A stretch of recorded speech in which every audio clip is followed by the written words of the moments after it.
Doesn't it make you mad when someone copies a multi-million-dollar company's idea? Doesn't it make you seethe with pure, unadulterated anger?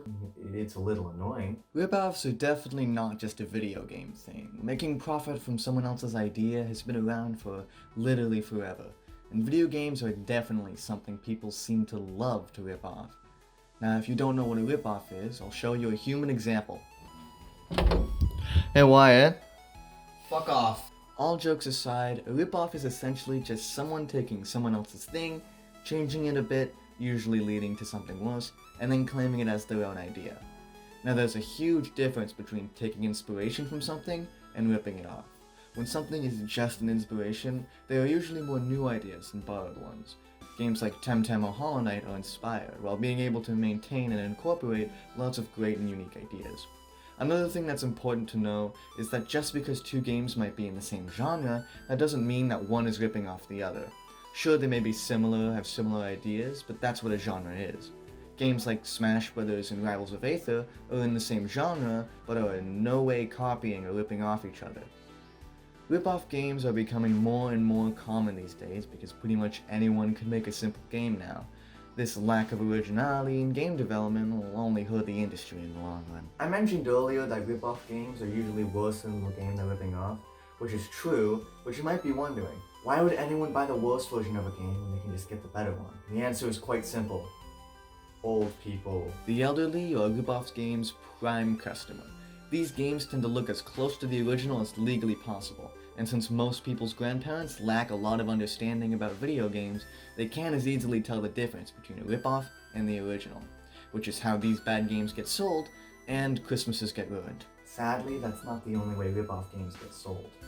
Most of these games are cheaper than the original because of how they're made, so people who can't afford the original buy the ripoff on purpose because of the price, giving them a worse experience. Some people just buy rip-off games for entertainment because they know how bad it's going to be and want a cheap and quick laugh. These people tend to be fans of the original game and want to see how much was stolen. Another question you may have is why developers would rip something off in the first place. Now this question is a tad bit complicated as there are many answers. It could be that the developer is lazy, just wanting to make a quick buck, or the original game is exclusive to one platform, so people make a version of it on another so more people can play it. It could also be that the developers might be huge fans of the original game and might not even intend to rip it off, though that is highly unlikely. Not every game gets ripped off, I mean a lot do, but there are a select few that get ripped off like crazy. So I thought, why not take a look at some and rank them 1 out of 5? I'm regretting this already. The first one we're going to take a look at is Minecraft, possibly the most ripped off game of all time across all platforms. You could probably go to your phone's app store and search Mine or Crash and come up with a million rip-off games. Let's start out with a free-to-play app called Blockcraft 3D. Looking at its Play Store page, it's quite obvious that it's heavily based on Minecraft, but let's give it a fair shot. So I loaded up and immediately asked for my age. It's a little bit off-putting, but I know exactly how to answer this question. Okay, now it's giving me a tutorial, and the controls and world are pretty much identical to Minecraft. So far, so good. Next, it asked me to make a village, so I do, and this is the one difference from it in Minecraft. Though that doesn't mean it's unique. The village system reminded me a lot of Clash of Clans and other similar sim games. This is also where the free-to-play thing starts to show. I hit a paywall 50 minutes into playing the game. This is pretty standard in these kind of games, but I was honestly surprised how little time it took to get microtransactions. All in all, a solid 3 out of 5 to start us off. Next up, a ripoff of that one plumber guy, and I think you know who I'm talking about. Bob, of course. Now this is very, very obviously a ripoff. First off, the logo is in the same font, and they literally stole the jump noise. Let's try to move on from that though, maybe it gets better. Oh look, definitely not a Goomba, yep, 100% original. So at this point it's clear this game is even less original, but also less polished than Blockcraft. The animations are lazy, and they literally couldn't be bothered to make a separate sprite for when you're small. After each level, it asks you if you want to watch an ad for more rewards. I said no, and tried to get to the next level, only for it to play an ad anyway and give me nothing in return. At least Blockcraft, while still a ripoff, was somewhat unique.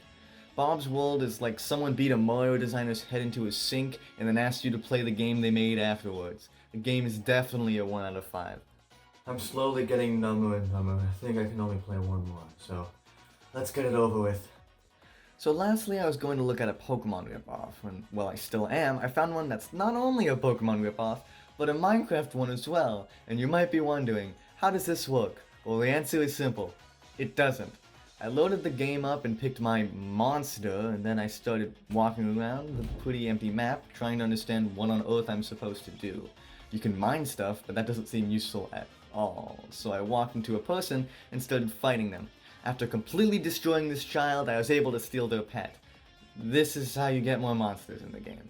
Since this is a free-to-play mobile game, there are unsurprisingly ads pretty much everywhere, and also unsurprisingly, you eventually get to the point where you can't do anything without spending money.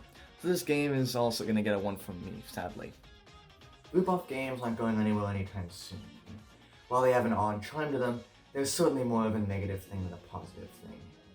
But now, I'm in extreme pain, and I'm slowly losing touch of what is real and what isn't. So, before I go insane, bye, I guess.